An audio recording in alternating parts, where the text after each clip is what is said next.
আসসালামু আলাইকুম। নবম শ্রেণীর শিক্ষার্থীরা, অনলাইন ক্লাসে তোমাদেরকে স্বাগত জানাচ্ছি। আশা করি সবাই সুস্থ আছো। তো তোমরা যারা সায়েন্স নিয়েছো তারা বছরের শুরু থেকে যদি নিয়মিত পড়াশোনা না করো তাহলে পরবর্তীতে সমস্যায় পড়ে যাবে। এই জন্য তোমরা চেষ্টা করবে নিয়মিত অনলাইন ক্লাসগুলো করার জন্য এবং শিক্ষকরা যে হোমওয়ার্ক দেন বা পড়া দেন সেগুলো নিয়মিত পড়ার জন্য। তোমরা হয়তো জীববিজ্ঞান বই পাওনি। আজকে আমরা আলোচনা করব জীববিজ্ঞান প্রথম অধ্যায় জীবন পাঠ। তো যেহেতু তোমরা বই পাওনি, তোমরা খাতা খুলে এই যে গুরুত্বপূর্ণ পয়েন্টগুলো একটু লিখে নিও। খাতা খুলে একটু লিখে নাও। আশা করি আমরা জীববিজ্ঞানের প্রাথমিক আলোচনা যা করব সেগুলো থেকে তোমরা কিছুটা উপকৃত হবে। এখন জীব বলতে আমরা কি বুঝি? জীব কারা? উদ্ভিদ, প্রাণী এবং কিছু ক্ষুদ্র ক্ষুদ্র জীব আছে যেগুলোকে আমরা উদ্ভিদও বলতে পারি না, আবার প্রাণীও বলতে পারি না, যেগুলো খালি চোখে দেখা যায় না, অণুবীক্ষণ যন্ত্র বা মাইক্রোস্কোপের সাহায্যে দেখতে হয়। সেগুলোকে বলা হয় অণুজীব।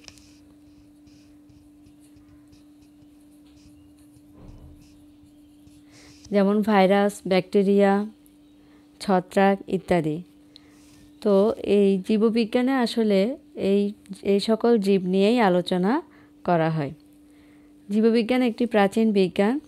যেহেতু আদিকাল থেকেই মানুষ কৃষিকাজের সাথে যুক্ত এবং বিভিন্ন রোগ নিরাময়ের ক্ষেত্রে উদ্ভিদের বিভিন্ন অংশ আদিকাল থেকে ব্যবহৃত হয়ে আসছে।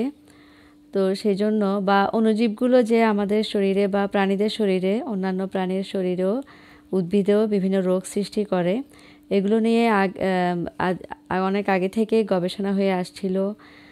তাছাড়া এই যে প্রচুর পরিমাণে উদ্ভিদ এবং প্রাণী, লক্ষ লক্ষ প্রজাতির উদ্ভিদ এবং প্রাণী আছে, সেগুলোকে সুশৃঙ্খলভাবে বিন্যস্ত করার জন্য বিজ্ঞানীরা বিভিন্ন সময়ে এগুলো শ্রেণীবিন্যাস করেছেন, অর্থাৎ এগুলোর বৈশিষ্ট্য অনুযায়ী বিভিন্ন গ্রুপে ভাগ করেছেন। এজন্য অনেক আগে থেকে এই যে জীব নিয়ে গবেষণা বা এই বিজ্ঞানের এই শাখাটি সৃষ্টি হয়েছে।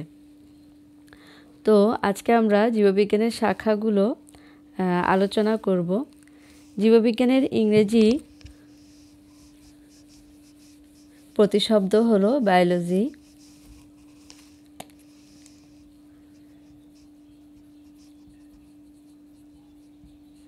জীববিজ্ঞানের ইংরেজি প্রতিশব্দ বায়োলজি, যে শব্দটি দুটি গ্রিক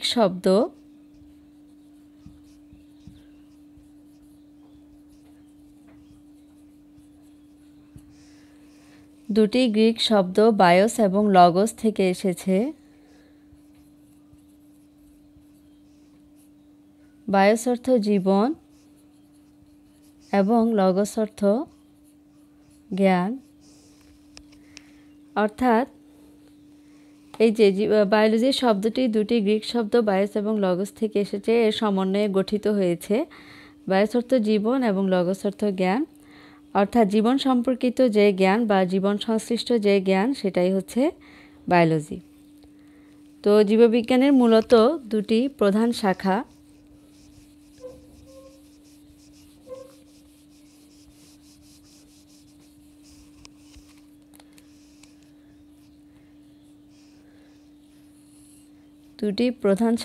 একটি হচ্ছে ভৌত শাখা এবং আরেকটি হচ্ছে ফলিত শাখা। ভৌত শাখা এবং ফলিত শাখা। ভৌত শাখাগুলোতে এই তত্ত্বীয় বিষয় নিয়ে আলোচনা করা হয়, অর্থাৎ জীবের মৌলিক বিষয় বা প্রাথমিক বিষয় যেগুলো, সেগুলো নিয়ে যে শাখাগুলো গঠিত হয়েছে সেগুলো হচ্ছে ভৌত শাখা। অর্থাৎ এখানে তত্ত্বীয় বিষয়গুলো নিয়ে আলোচনা করা হয়। আর ফলিত শাখা হচ্ছে জীবন সংশ্লিষ্ট প্রায়োগিক শাখা। জীববিজ্ঞানের যে শাখাগুলোতে জীবন সংশ্লিষ্ট প্রায়োগিক বিষয়গুলো নিয়ে আলোচনা করা হয় সেগুলো হচ্ছে ফলিত শাখা। যেমন চিকিৎসাবিদ্যা, যে আমাদের জীবনের সাথে যেগুলো সংশ্লিষ্ট, চিকিৎসাবিদ্যা। তারপর আছে তোমাদের কীটপতঙ্গ বিদ্যা, মৎস্য বিজ্ঞান ইত্যাদি, এগুলো ফলিত শাখার অন্তর্ভুক্ত।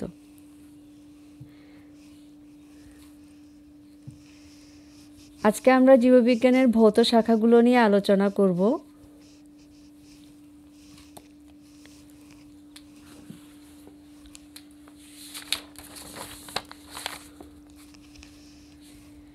তাহলে দেখো ভৌত জীববিজ্ঞানের শাখাগুলো কি কি।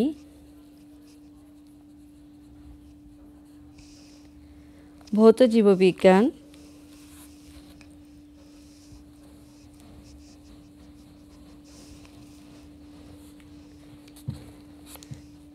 প্রথমে আমরা একটু পয়েন্টগুলো লিখে নিই। অঙ্গসংস্থান বিদ্যা বা মরফোলজি, অঙ্গসংস্থান বিদ্যা বা মরফোলজি,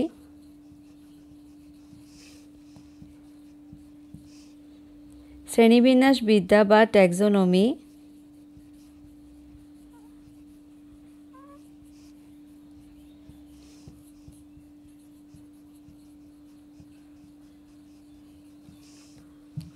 দেখো তোমরা বাংলাটার সাথে ইংরেজি টার্মগুলো পড়তে হবে, কারণ এগুলো অনেক সময় বহু নির্বাচনী প্রশ্নে এই ধরনের কোনটি জীববিজ্ঞানের ভৌত শাখা, কোনটি ফলিত শাখা, এইভাবে প্রশ্ন আকারে আসে।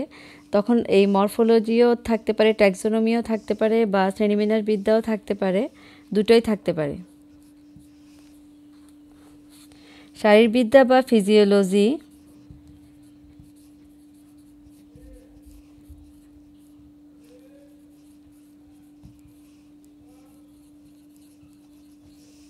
ফিজিওলজি, ডি হচ্ছে হিস্টোলজি,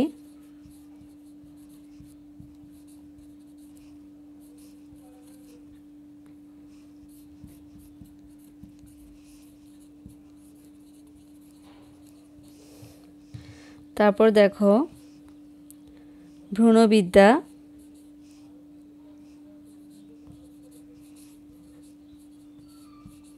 বা এমব্রায়োলজি,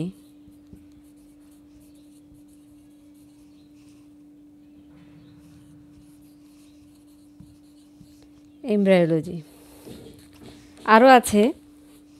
প্রথমে আমরা এগুলো একটু আলোচনা করব। দেখো ভৌত জীববিজ্ঞানের কয়েকটি শাখা এখানে দেওয়া হয়েছে। অঙ্গসংস্থান বা মরফোলজি, অর্থাৎ যে শাখায় জীববিজ্ঞানের যে শাখায় উদ্ভিদ এবং প্রাণীর এই যে জীবের অঙ্গসংস্থান নিয়ে আলোচনা করা হয়, অর্থাৎ জীবের বাহ্যিক অঙ্গসংস্থান বা অভ্যন্তরীণ অঙ্গসংস্থান, অর্থাৎ একটা উদ্ভিদ বা একটা প্রাণীর মধ্যে আমরা বাইরে কি কি অঙ্গ দেখতে পাই, অথবা এর ভেতরে কি কি অঙ্গ আছে, সেগুলোকে বলা হচ্ছে কি মরফোলজি। বাহ্যিক অঙ্গসংস্থান বা বাইরে যে অঙ্গ প্রত্যঙ্গগুলো নিয়ে আলোচনাকে বলা হয় এক্সটার্নাল মরফোলজি, এবং অভ্যন্তরীণ অঙ্গ নিয়ে আলোচনাকে বলা হয় ইন্টারনাল মরফোলজি। ঠিক আছে, যেমন ধরো আমরা একটা প্রাণীর বাইরের দিকে কি দেখতে পাই, হাত, পা, চোখ, তাহলে এগুলো হচ্ছে বাহ্যিক অঙ্গসংস্থান। আর ভেতরের অঙ্গগুলো কি কি, ফুসফুস, তারপরে যকৃৎ, হৃৎপিণ্ড, কিডনি, এগুলো হচ্ছে কি অভ্যন্তরীণ অঙ্গ। তো এগুলো নিয়ে যে শাখা জীববিজ্ঞানের যে শাখা আলোচনা করা হয় সেই শাখাকে বলা হয় অঙ্গসংস্থান বিদ্যা বা মরফোলজি। শ্রেণীবিন্যাস বিদ্যা বা ট্যাক্সোনমি, জীবের শ্রেণীবিন্যাস এবং তার রীতিনীতিগুলো আলোচনা করা হয়। তাহলে শ্রেণীবিন্যাস বিদ্যার জনক বলা হয় বিজ্ঞানী ক্যারোলাস লিনিয়াসকে। ক্যারোলাস লিনিয়াসকে শ্রেণীবিন্যাস বিদ্যা জনক বলা হয় কারণ তিনি প্রথম সুশৃঙ্খলভাবে এই সুবিশাল উদ্ভিদ জগৎ এবং প্রাণী জগৎকে তাদের বৈশিষ্ট্য অনুযায়ী, বৈশিষ্ট্যের ভিত্তিতে বিভিন্ন গ্রুপে বিন্যস্ত করার প্রস্তাব করেন এবং অনেকগুলো উদ্ভিদ এবং প্রাণীর শ্রেণীবিন্যাস করেন।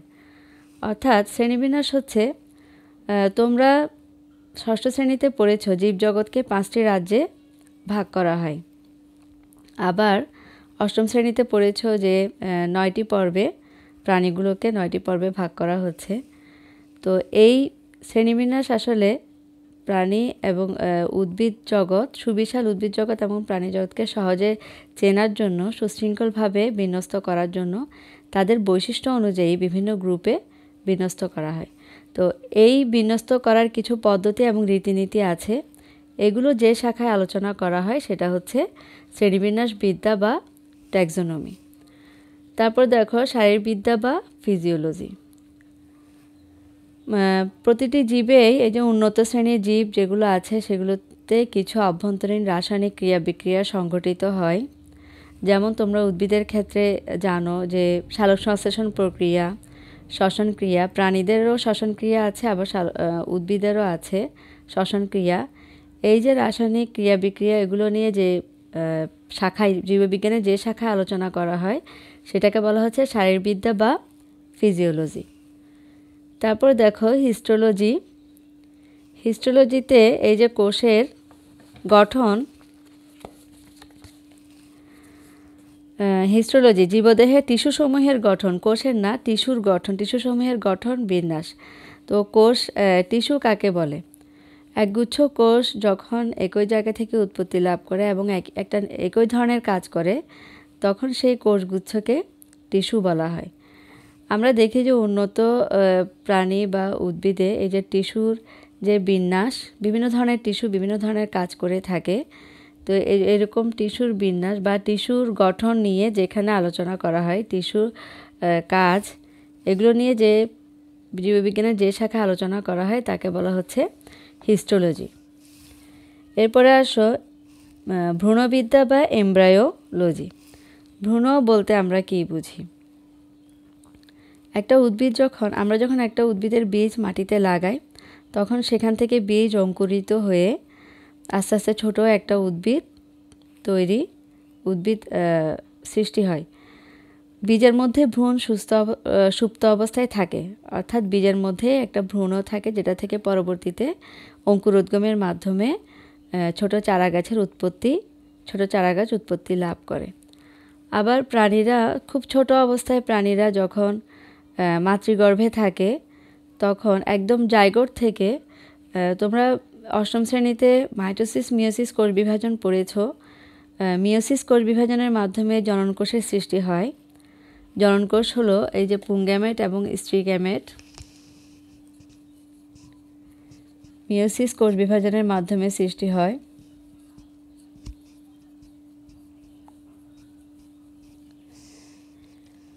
এবং এগুলো নিষিক্ত হওয়ার ফলে যে জাইগোট, নিষিক্তকরণের মাধ্যমে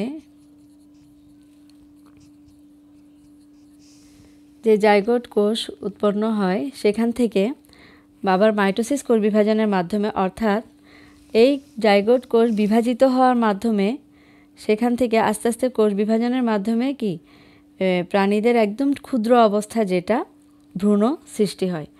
অর্থাৎ নিষিক্তকরণের মাধ্যমে পুংগ্যামেট এবং স্ত্রীগ্যামেট মিলিত হওয়ার ফলে যে জাইগোট উৎপন্ন হয় সেখান থেকে পরবর্তীতে মাইটোসিস কোষ বিভাজনের মাধ্যমে যে দেহকোষের দ্রুত বিভাজনের মাধ্যমে ছোট অবস্থায় যে প্রাণীগুলো সৃষ্টি হয়, তারপর আস্তে আস্তে হাত পা সৃষ্টি হয়, সেই অবস্থাটাকে বলা হচ্ছে ভ্রূণ। তো জীববিজ্ঞানের যে শাখায় ভ্রূণের বিকাশ, পরিস্ফুরণ, ভ্রূণের গঠন ইত্যাদি নিয়ে আলোচনা করা হয় সেই শাখাকে বলা হচ্ছে ভ্রূণবিদ্যা বা এমব্রায়োলজি। দেখো, জননকোষের উৎপত্তি, নিষিক্ত জাইগোট থেকে ভ্রূণের সৃষ্টি, গঠন, পরিস্ফুটন, বিকাশ প্রভৃতি নিয়ে আলোচনা এই শাখার প্রধান বিষয়। এরপরে আসো কোষবিদ্যা বা সাইটোলজি।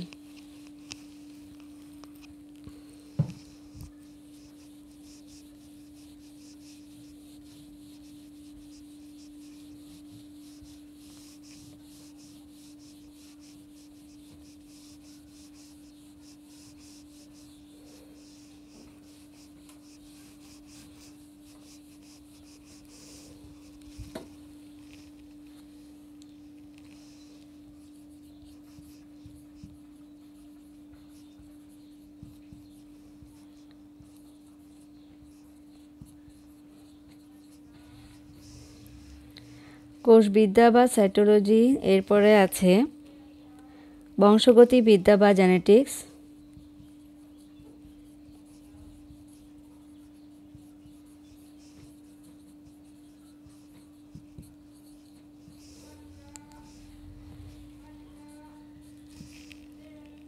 বিবর্তনবিদ্যা বা ইভলিউশন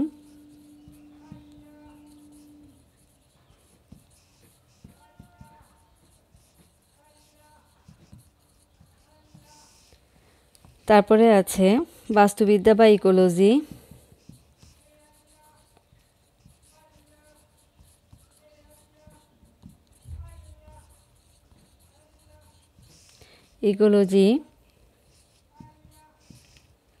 এন্ডোক্রাইনোলজি,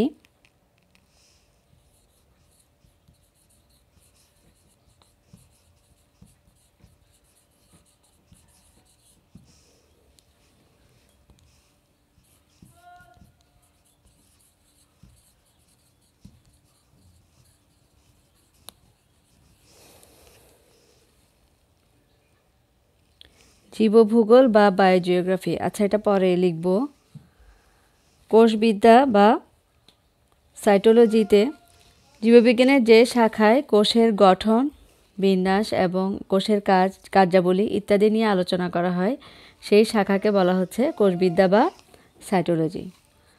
তারপর দেখো বংশগতিবিদ্যা বা জেনেটিক্স বলতে আমরা কি বুঝি? বংশগতিবিদ্যা, জীবের বংশগতি আসলে কিসের উপর নির্ভর করে?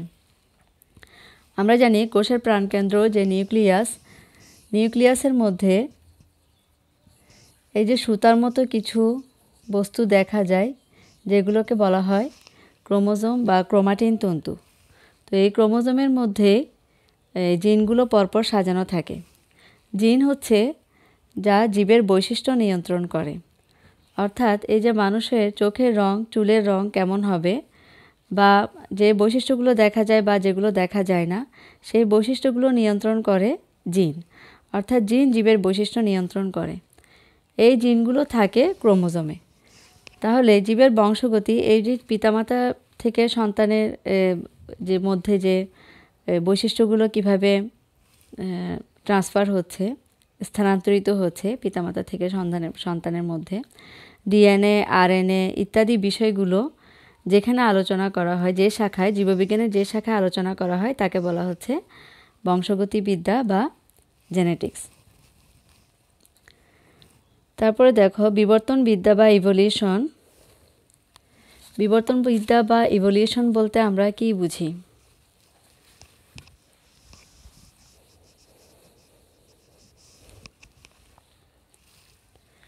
পৃথিবীতে প্রাণের উৎপত্তি হয়েছিল কিভাবে? প্রথমে সৃষ্টির প্রথম দিকে কোন ধরনের জীবের আবির্ভাব হয়েছিল, বা পরবর্তীতে কোষের ডেভেলপমেন্টের মাধ্যমে পরবর্তীতে বহুকোষী জীব, এককোষী জীব থেকে বহুকোষী জীব, তারপরে উচ্চ শ্রেণীর জীব, এভাবে আস্তে আস্তে কীভাবে পৃথিবীতে প্রাণের উৎপত্তি হয়েছিল, বা হাজার হাজার বছর ধরে বিভিন্ন উদ্ভিদ এবং প্রাণী পরবর্তীতে তাদের জিনগত পরিবর্তন বা কিছু পরিবর্তন ঘটেছে সে সকল বিষয়, এবং অনেক প্রাণীর বা উদ্ভিদের আবির্ভাব হয়েছিল। আবার কিছু কিছু প্রাণী এবং উদ্ভিদ পৃথিবী থেকে বিলুপ্ত হয়ে গেছে। ঠিক আছে, পরিবেশের সাথে খাপ খাওয়াতে না পেরে হয়তো কিছু কিছু প্রাচীনকালের কিছু কিছু উদ্ভিদ এবং প্রাণী এখন আর পাওয়া যায় না, যারা বিলুপ্ত হয়ে গেছে। তো এই বিষয়গুলো নিয়ে যেখানে আলোচনা করা হয় সেটাই হচ্ছে বিবর্তনবিদ্যা বা ইভলিউশন। ঠিক আছে, তারপর দেখো বাস্তুবিদ্যা বা ইকোলজি বলতে আমরা কি বুঝি? বাস্তুবিদ্যা হচ্ছে এই যে প্রত্যেকটা পরিবেশে জীব অর্থাৎ উদ্ভিদ এবং প্রাণী, জড় উপাদান, পরিবেশের জড় উপাদান মাটি, পানি, বায়ু, অক্সিজেন, কার্বন ডাইঅক্সাইড ইত্যাদির উপরে পারস্পরিক নির্ভরশীলতার মাধ্যমে বেঁচে থাকে। এই পরিবেশ, কোনো একটা পরিবেশে এই যে পারস্পরিক নির্ভরশীলতা এবং পারস্পরিক সম্পর্কের ভিত্তিতে বেঁচে থাকে, সেই পরিবেশটাকে বলা হচ্ছে ইকোসিস্টেম। তো ইকোসিস্টেম, এই যে ইকোসিস্টেম নিয়ে পরিবেশ এবং জীবের মধ্যে যে সম্পর্ক, সেটা নিয়ে, সেই বিষয়গুলো নিয়ে যেখানে আলোচনা করা হয় সেটা হচ্ছে বাস্তুবিদ্যা বা ইকোলজি। তারপর দেখো এন্ডোক্রাইনোলজি। প্রাণী এবং উদ্ভিদের বৃদ্ধি, বিকাশ ইত্যাদির জন্য প্রাণী এবং উদ্ভিদের বিভিন্ন ধরনের হরমোন আছে। যে হরমোন এক ধরনের জৈব রাসায়নিক পদার্থ, যেগুলো কোষে উৎপন্ন হয় এবং উৎপত্তিস্থল থেকে বাহিত হয়ে একটু, যেখানে উৎপত্তি হয় সেখানে কাজ করে না, একটু দূরে বাহিত হয়ে অন্যান্য কোষগুচ্ছের কার্যাবলী নিয়ন্ত্রণ করে সেই জৈব রাসায়নিক পদার্থকে বলা হয় হরমোন। তো বিভিন্ন ধরনের হরমোন নিয়ে যে জীববিজ্ঞানের যে শাখায় আলোচনা করা হয় সেই শাখাকে বলা হচ্ছে এন্ডোক্রাইনোলজি। উদ্ভিদের ক্ষেত্রে আমরা অক্সিন, জিবেরেলিন, সাইটোকাইনিন ইত্যাদি হরমোন দেখা যায়। আবার প্রাণীদের ক্ষেত্রে থাইরক্সিন, পিটুইটারি গ্রন্থি থেকে বিভিন্ন হরমোন নিঃসৃত হয়, থাইরক্সিন হরমোন, তারপরে থাইমক্সিন হরমোন ইত্যাদি হরমোন বা জনন হরমোনগুলো নিঃসৃত হয়। এই বিষয়গুলো নিয়ে যেখানে আলোচনা করা হয়, হরমোনের অবস্থান, হরমোনের কাজ ইত্যাদি বিষয় নিয়ে যেখানে আলোচনা করা হয় সেটা হচ্ছে এন্ডোক্রাইনোলজি। তারপর দেখো ভৌত শাখার আরেকটি শাখা হলো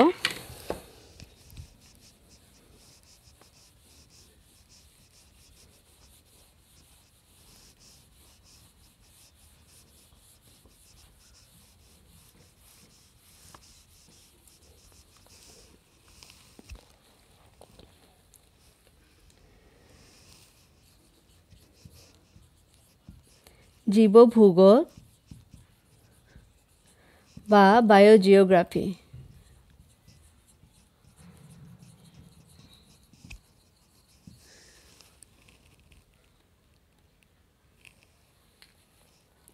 ঠিক আছে, জীবভূগোল বা বায়োজিওগ্রাফি।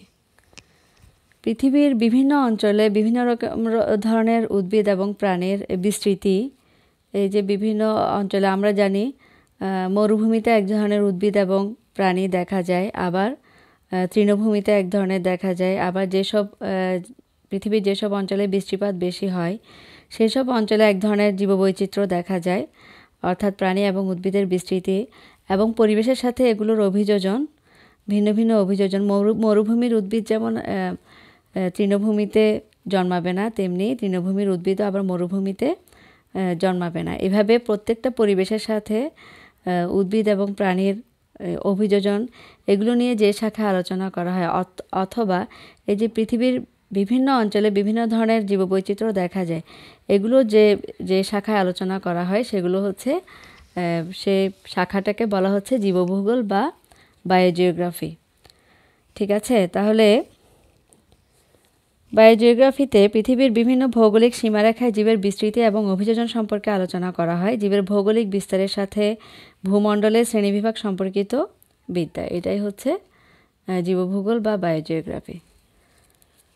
তো আজকে এই পর্যন্তই। তোমরা পড়া থাকবে এই যে জীববিজ্ঞান শব্দটি কিভাবে, কোথা থেকে, বায়োলজি শব্দটি কোথা থেকে এসেছে, বা জীববিজ্ঞান বলতে আমরা কি বুঝি, এবং জীববিজ্ঞানের বিভিন্ন শাখা, ভৌত শাখা, ফলিত শাখা বলতে কি বোঝায়, আর ভৌত জীববিজ্ঞানের বিভিন্ন শাখাগুলো, এগুলো পড়া থাকবে। আজ এ পর্যন্তই। আল্লাহ হাফেজ।